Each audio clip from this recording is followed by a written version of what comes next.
কেন কে ওই ঘরে ঢুকিস না এখন? কি খেলি?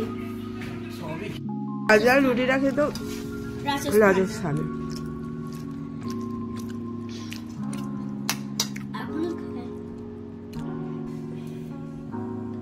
এ বাবা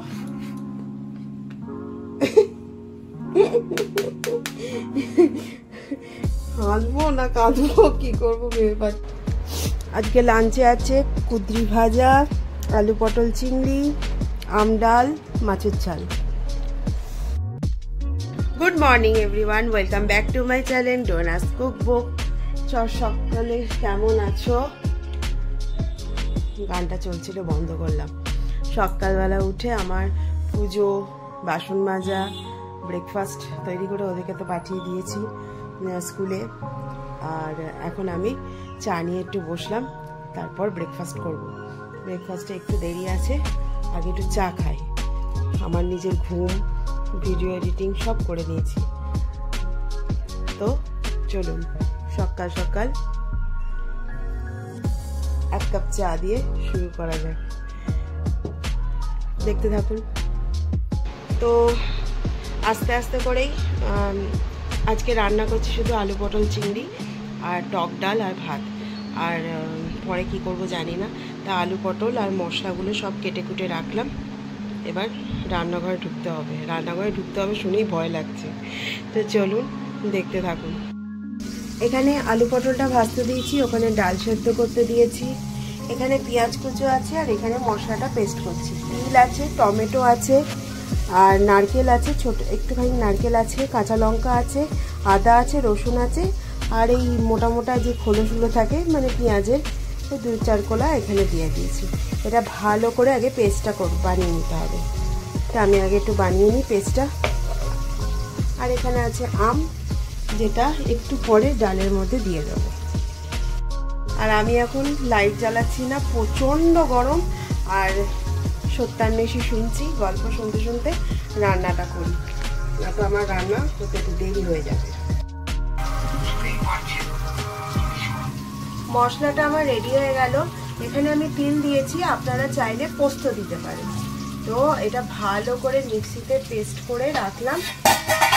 সরি গরম। এবার আস্তে আস্তে ওই দিকটা আগে লাল, একটু পটলটা আর আলুটা একটু লাল লাল করে ভাজতে হবে। এখানে আমি পটলটা আর আলুটা লাল লাল করে ভেজে নিয়ে তুলে নিচ্ছি, কারণ পটলটা একটু না ভাজলে পরে না কেমন একটু জল বেরিয়ে যাওয়ার মতো, মানে পটলের জলটা যেটা থাকে সেটা যেন তরকারির মধ্যে না থাকে। তার জন্য একটুখানি ছাঁকা তেলে ভেজে নিয়েছিলাম, দিয়ে অনেক আগে তুলে নিয়েছি, ওই জন্য তেলটা একটু কম হয়ে গেছে। তো সে একটু ওই শেফ অতনুর রান্নাঘর থেকে এই রেসিপিটা শেয়ার করছি আপনাদের সঙ্গে। তো আলু পটলটা ভালো করে লাল লাল করে ভেজে নেওয়ার পর চিংড়ি মাছটা একটুখানি এপিট ওপিট করে ভেজে নিতে হবে। তা চিংড়ির আমি মাথার দিকটা খোলটা ছাড়িয়েছি, আর পেছনের দিকে খোলটা ছাড়াইনি। মানে আর সত্যি কথা বলতে ধৈর্য আর ধরেনি। ধৈর্য ধরলে পরে সব কিছু করতে পারেন। চিংড়ি মাছ ছাড়ানো না বড় কঠিন কাজ। যাই হোক, ওই চিংড়ি মাছটা ভেজে টেজে নেওয়ার পর একটা পেঁয়াজ কুচির মতো দিয়েছিলাম, আর দিয়েছিলাম তেজপাতা, জিরে, শুকনো লঙ্কা ফোড়ন। আর যে মশলাটা আমি করেছিলাম সেটা পুরো এই অতনু যে মশলাগুলো বলেছিল সেই মশলা দিয়েই করেছি।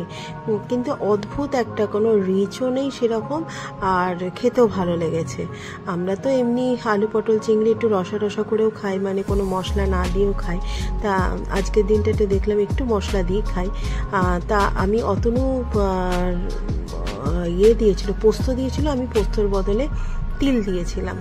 তিলটা একটু না থিকনেস আনে তরকারির মধ্যে, দেখবেন পোস্তর থেকেও। তার জন্য আমি তিলটা দিয়েছিলাম। যাই হোক, আমি আলু পটল ভেজে তুলে রেখে তার মধ্যে চিংড়ি মাছটা তুলে রেখে দেখুন পেঁয়াজগুলো, কুচনো পেঁয়াজ আমি ভাজতে দিয়ে দিয়েছি। আর কাটার সময় যে কুচনো পেঁয়াজের যে বাইরের দিকে মোটা খোলটা যেটা থাকে, যেটা আমি বেটে দিয়েছিলাম। যাই হোক, ওইটাই করেছি, কারণ জিনিসপত্রের যা দাম, কোনো জিনিসই ফেলার নেই। তো ভালো ছিল বলেই আমি করেছি। আর এই যে পেস্টটা, এই পেস্টটাই তো অনেকটা মোটা থিকনেস একটা পেস্ট হয়েছে, কিন্তু এটার মধ্যেই জল দিয়ে দিয়ে কষিয়ে নিয়ে তারপর রান্নাটা করলে আরও ভালো হয়। তা আমি ওই সেফ অতনুর রান্নাঘর দেখেই করেছি। তা রান্নাটা সত্যিই খুব সুন্দর হয়েছে আর খেতেও ভালো লেগেছে। আপনারাও একবার ট্রাই করে দেখবেন।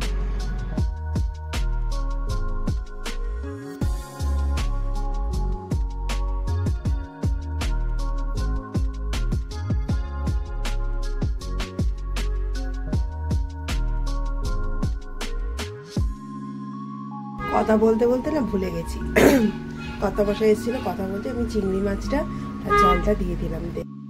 মশলাটা কষে এসেছিল বলে চিংড়ি মাছ আর একটু জল দিয়ে এবার ধিমে আছে কষাতে থাকবো।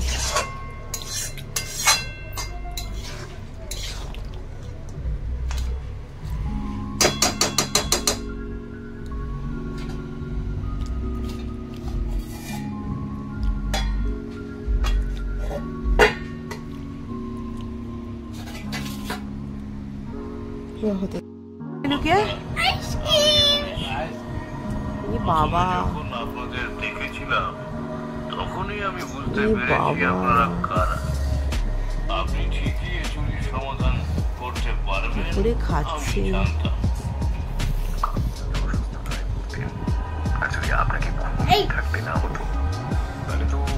দেখুন এদের আইসক্রিম খাওয়া দেখতে দেখতে ওইদিকে আমার আলু পটল চিংড়ির ডান।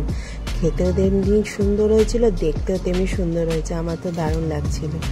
তো যাই হোক, আলু পটল চিংড়ি করার পর তারপরে আমি আবার করেছিলাম কাতলা মাছের ঝাল। আর এই আলু পটল চিংড়িটাও খুব সুন্দর হয়েছিল। এবার কাতলা মাছের ঝালের মধ্যে মাছটা না ভাজা আমার ভিজে রাখা ছিল, তা তেলের মধ্যে অল্প পেঁয়াজ, টমেটো, নুন, হলুদ, একটু চিনি দিয়ে ভাজা ভাজা করে নিয়েছিলাম। তারপরে 4 পিস মাছ আমি দিয়ে দিয়েছিলাম। তা এই একটু ভাজা ভাজা করে নিয়ে 4 পিস মাছটা দিয়ে তারপরে আমি মানে মাছের না আগের দিনে মাছের ঝোল ছিল না, মাছগুলো থেকে গেছিলো, ঝোলটা শেষ হয়ে গেছিলো, তার জন্য মাছগুলো দিয়ে আজকে একটুখানি একটু সর্ষে বাটা আর একটুখানি এই আলু পটল চিংড়ির মশলাটা দিয়ে একদম কষিয়ে নিয়েছিলাম। অদ্ভুত একটা ভালো টেস্ট হয়েছিল, না ঝাল না মিষ্টি, বেশ সুন্দর লাগছিল। আর সর্ষে বাটা দিয়ে ঝাল খাওয়া তো সত্যি কথা এখন হয় না, তা একটু মাছের মধ্যে দেখলাম একটু করি, তা বেশ ভালো লাগছিল। পেঁয়াজ দিয়ে তারপরে ওখানে ছিল আদা রসুন, তারপরে টমেটো, তিল, নারকেল কুড়ো সবই ছিল। ওই জন্য ওইটার সঙ্গে একটুখানি সর্ষে বাটা মিশিয়ে একবারে পেস্টটাকে ভালো করে জল দিয়ে পাতলা করে ওর মধ্যে দিয়ে দিয়েছিলাম। আর জিনিসটা সত্যি খেতেও ভালো লাগছিল, বেশ অন্যরকম। সব কিছু একরকম হয়ে গেলে পরে কেমন লাগে না, আলু পটল চিংড়ি তারপরে কাতলা মাছ একই রকম ভাল লাগে না।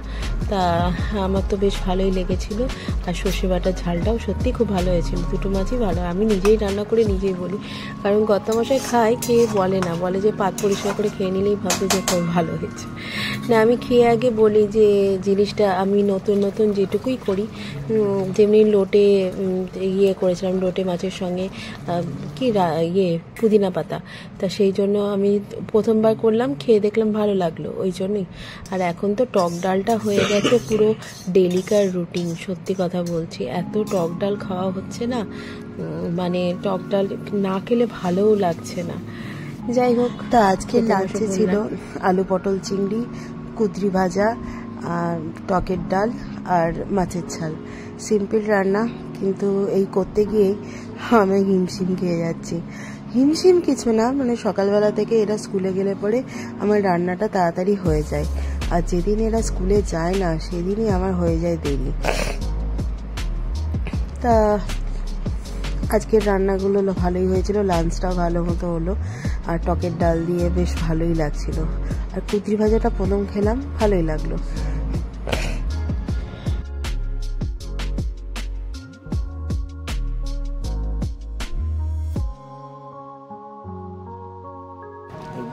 দুজনে বাপ মেয়ে দুজনে কালী গায়ে বসে আছে।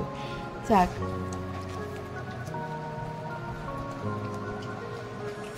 ভাত নেবো, আছে দেবো, ওইখানে আছে। এটা যাচ্ছে মাম্মামের, হ্যাঁ মাম্মাম খালি গায়ে আছে, আর এই যে মা আমার নেশা ধরে দিয়ে গেছে পুদিনা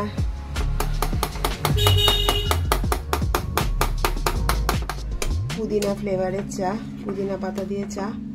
এই করছি আজকে, হঠাৎ করে ইচ্ছে হলো একটু পুদিনা পাতা আদা দিয়ে চা খাই।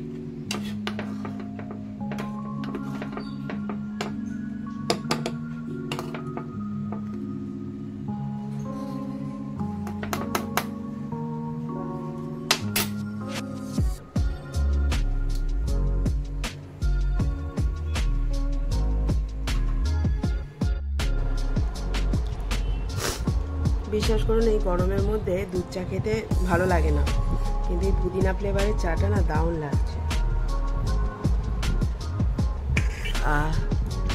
এটা রিফ্রেশমেন্টের একটা কাজ করছে, সত্যি বলছি। এ তো রুটি বেলাই যাচ্ছে না, ভেঙে ভেঙে যাচ্ছে, তা হাত দিয়ে দিয়ে এরকম ছোট ছোট চারটে করতে পারলাম, এই শুধু ভেঙে যাচ্ছে। আমি কোনোদিন করিনি, এবার হাত দিয়ে ওই গোল গোল করে এরকম করে চারটে করতে পারলাম। দেখি এখন কি হচ্ছে। এই যে এই চারটে আটা বেলনা চাকি সবই নিয়ে এলাম, কিছুই হচ্ছে না। এটাকে গিয়ে একটু সেঁকে দেখি। আর পাড়ার সবাই গেছে বিয়ে বাড়িতে, আমার শরীর ভালো নেই বলে আমি যাইনি। মেয়ে বলছিল যাব না, তারপর গেল, দাদার সঙ্গে গেল। এত ছোট ছোট আঁশলা হচ্ছে না, পারা যাচ্ছে না। পাড়ার লোকরা সবাই যাচ্ছে তো বিয়ে বাড়িতে, তাই একটু কথা হবে। এই যে এরকম করে তুলছি আর এই রকম করে চাটুর ওপর ফেলছি, দেখছেন ভেঙে যাচ্ছে কেমন। কি যে রুটি হচ্ছে আমি নিজেও জানি না।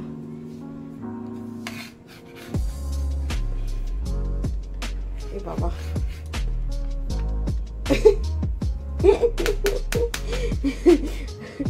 হাসবো না কাঁদবো কি করবো ভেবে পাচ্ছি না। রাজস্থানে একবার একটা বইয়ের কাছে দেখেছিলাম, তারা কি সুন্দর লই করলো। আর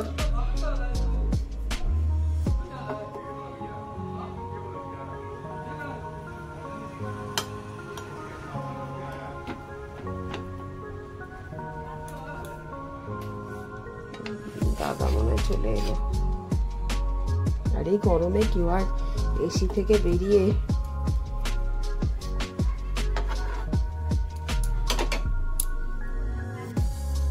কেন কে ওই ঘরে ঢুকিস না এখন? কি খেলি? সবই খেয়েছিস? বিরিয়ানিটা খালি খাই। বিরিয়ানি এই গরমে? যে খেতো আমি তো ভাবছি বাবা কি ভাগ্যিস আমি যাইনি, না তো আমাকে আরো অবস্থা খারাপ হয়ে যেত। এই বলিস না, আসলে আমি তোকে তখন ধরে বলে যাচ্ছি। তখন কেন কি হয়েছে? কি কি রান্না হয়েছে? ওদের ওখানে বাটার নান হয়েছে, চিকেন হয়েছে, তারপরে হ্যাঁ তারপরে চাউমিন খেয়েছে। চাউমিন অল্প অল্প ছিল। হ্যাঁ তুই গিয়ে এবার খালি গায়ে হয়ে এসিতে বস, না তো তোকে পরোটা বানাচ্ছে।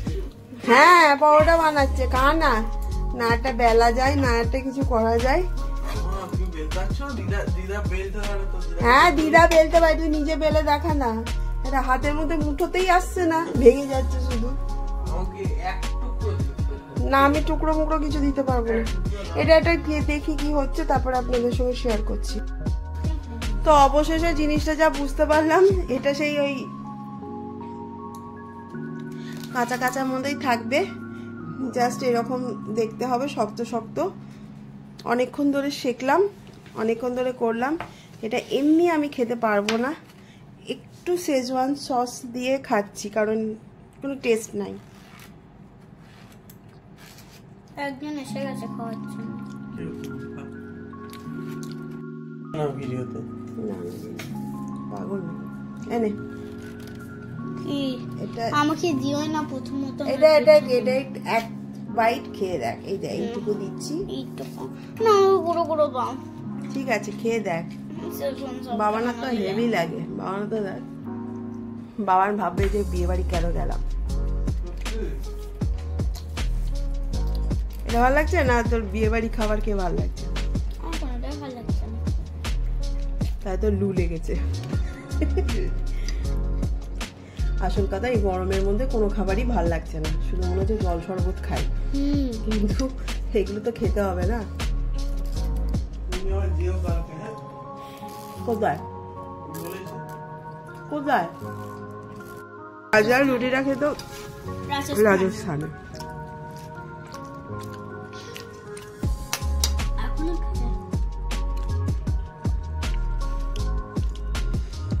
এই যে আলু কা পরাঠা এটাও তো রাজস্থানে ছিল, না পাঞ্জাবে ছিল। সব পাঞ্জাব রাজস্থান এসব এদিকে ইন্ডিয়াতে।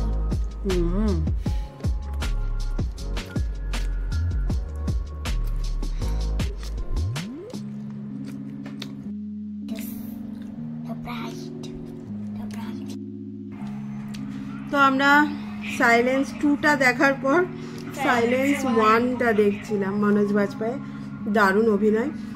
তো অলমোস্ট সব কাজ শেষ, জোয়ান ভাজা করে নিলাম, দই বসিয়ে দিলাম, বাজরার রুটি খেলাম।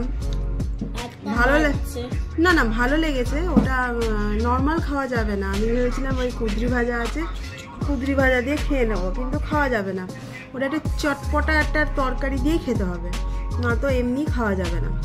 তো যাই হোক, আমার তো ভালো লেগেছে। আমি অত ঘি বাটার দিয়ে করিনি, জাস্ট একটু সেঁকে নিয়েছিলাম। পরে দেখবো রেসিপি কি আছে না আছে। তা ওটা আমার মনে হয় ব্রেকফাস্টের জন্য এনাফ। মানে ব্রেকফাস্টের 2টো রুটি যদি ওরকম ছোটো ছোটো 2টো রুটি খাওয়া যায় না, পেট পুরো ভরে যাবে। তা আমার একটুখানি ডো মেখে রাখা থাকলো, কালকে এসি চলছে, এই ঘরেই থাকুক, কালকে ওদের করে দেবো সকালবেলায়। বাবান একটু আসতে কর, বাবান এখন খেলা দেখছে।